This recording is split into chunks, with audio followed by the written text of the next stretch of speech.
Yo, what's going on, guys? Mush back at it with another video, and I am here to highlight some awesome Steam game deals under the price of $5. These all come from our friends over at Instant Gaming, and if you buy your games from Instant Gaming, I get a kickback. You get Steam keys on all of these games, so you'll get a key, it'll redeem directly on Steam.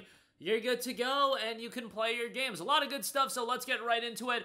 RoboCop Rogue City, $4.39 on this. This has kind of taken the gaming world a little bit by storm. I should say, like, the budget end gaming world, where people are very cognizant of how much money they spend on games.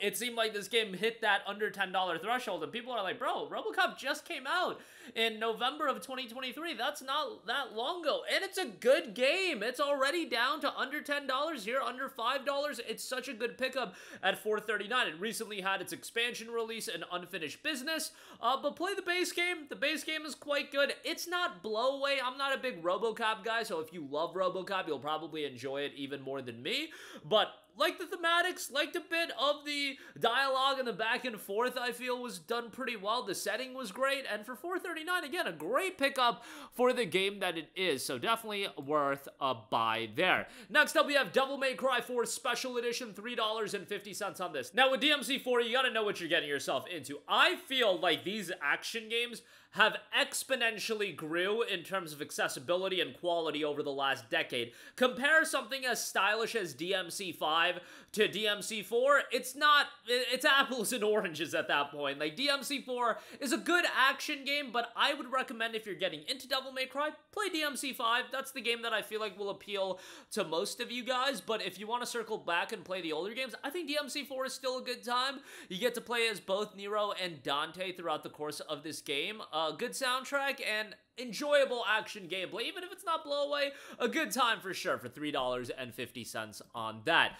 Gotham Knights, $4.80. Now, before you take me to the gallows for recommending Gotham Knights, look, I recommend Gotham Knights at this price point. The initial, $60, $70 on consoles, way too much, and if you go into this game expecting a game at the quality level of a Batman Arkham, you will be sorely disappointed. However, in terms of just being a competent open-world action-adventure game, I think it's pretty well done. I'm not a crazy big DC guy, but I played through the entirety of the game as Nightwing, and I enjoyed it quite a lot. I enjoyed it so much so that I started a second playthrough as Batgirl, but I never got to the end of that. Other games came out and things of that nature, but I still overall had a good time with this game. If you want to play as all of the other characters, you'll probably have an even better time, and for $4.80, I think it's a pretty good buy.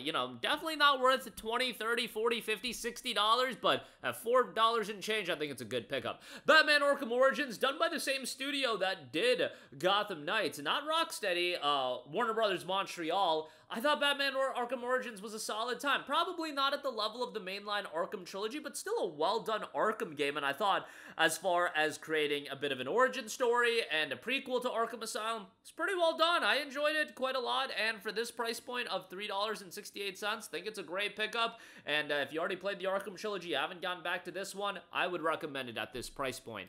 Next up, we have Borderlands 2 Game of the Year Edition, $4.36 on that. I know that Borderlands 2 was recently given away for free, but you didn't get the DLC with it, and if you didn't end up snagging a free copy of that, if you want to jump into Borderlands 2, the Game of the Year Edition for $4.36 is tremendous. You don't get the one piece of Tiny Tina's DLC, that's not that big of a deal.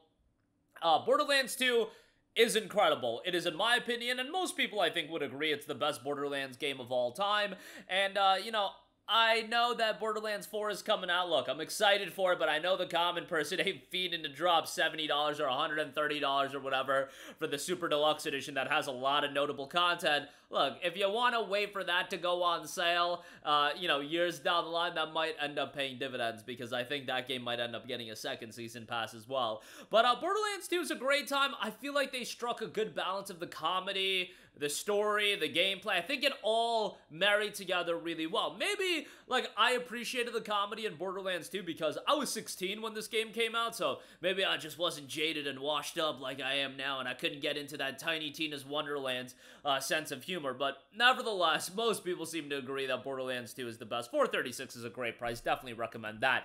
High on Life, $4.69 on this. High on Life is not my cup of tea. Like, this is another game I just might be a little bit too old, washed up, and jaded to enjoy a game like this. In terms of its comedy, its zaniness, like, I like a little bit of zaniness and comedy in video games. High on Life was a little bit too much for me. It's very much a shorter game, so I wouldn't recommend spending, you know, north of 30 bucks on it, but, bro, it's $4.69 here. I think if you're into that comedy, that zaniness, you'll enjoy it quite a lot, and at this price point, I think it's pretty good. Gameplay was fairly well done, competent enough, so yeah, check that out. Killing Floor 2 Digital Deluxe Edition is $3.29. Obviously, we recently had the release of Killing Floor 3. Mixed reception on that. Seems like a lot of people prefer Killing Floor 2. You got the Digital Deluxe here for $3.29, so if you want some mayhem-infused, you know, killing action and co-op action, I should say, $3.29 is going to be a good time for Killing Floor 2. Get some friends to pick it up, and you'll have a good time on that. Tales of Vesperia, $4.56 on this. Steep discount on it. I actually recently did another playthrough of Tales of Vesperia. When I say recently, I started it end of 2024, and I was playing it into the new year, and I beat it a couple days into the new year. Look, I love this game. This is a game that I grew up playing, so there's a little bit of a nostalgia tie. However, sometimes when you have a nostalgic tie towards games and then you go back to it, remember, nostalgia has a shelf life, and ultimately the game needs to be good enough to carry you the whole way through, especially as a game as lengthy as Tales of Vesperia.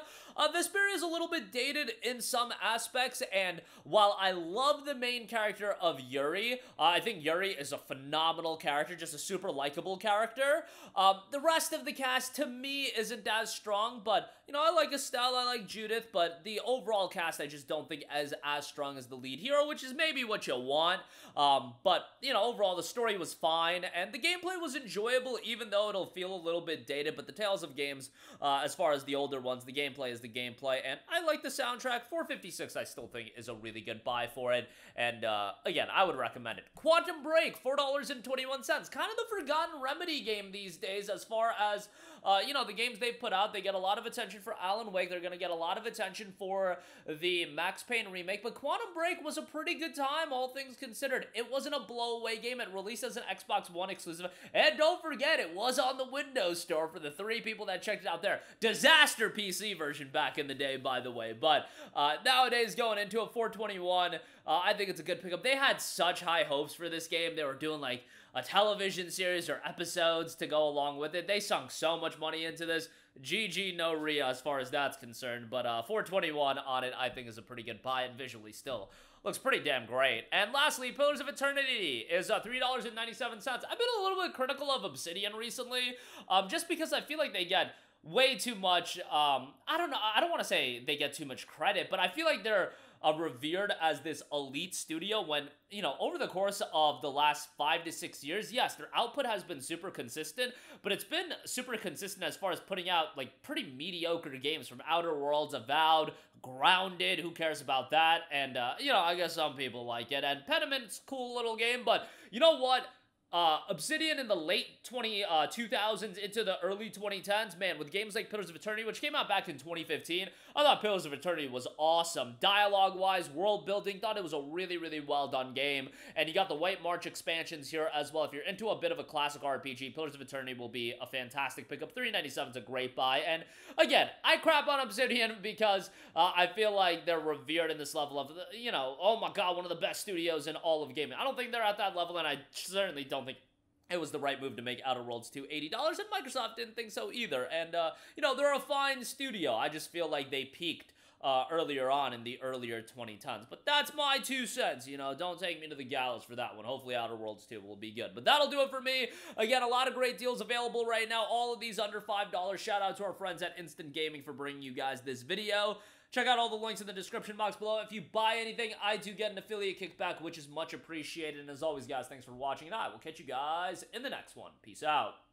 Hey, what's going on, guys? Mush here again. Hope you enjoyed the video. As you guys might know, YouTube's notification system is sometimes a little bit wonky, even if you're subscribed to the channel. Maybe you're not abundantly aware that I uploaded a video. To remedy that situation, make sure you hit the bell notification button. This way, whenever I upload a new video, and I try to upload as consistently as possible, you will be notified directly of the upload, and you can watch it as soon as it goes live. I would really appreciate if you guys hit that button so you can stay up to date with all of the content I'm posting. But as always, guys, thanks for watching, and I'll catch you guys in the next one. Peace out.